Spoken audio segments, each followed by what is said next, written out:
చిన్న పెంట అంత హీనం అయిపోయాడు మీకు. మొదలెట్టాడు. మన బొడ్డోడు అనుకున్నంత సామాన్యుడేం కాదు మామా. అల్లుడు మిగతావని నేను వెలిగిస్తా. ఎంతైనా పెళ్లి కొడుకు తరపడు, నువ్వు చూసుకో. సరే మా.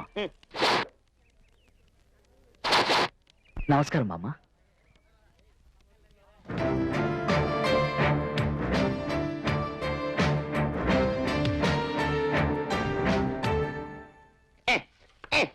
ఇదేం పని వెలుగుద్దా అని చూస్తున్నా. నువ్వు గీసే గీకుడికి నాకు మండుతుందా? అటు చూడు, కాలిపోయి ఎంత జోరుగా వెలుగుతుందో. అంతా అరుణాచల మహిమరా.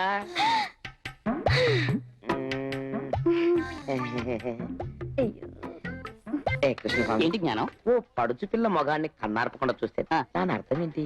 దానికి ఎన్నో అర్థాలున్నాయి. నాకు తెలిసింది ఇదే. ఇదంటే అదే అదంటే అదే అదే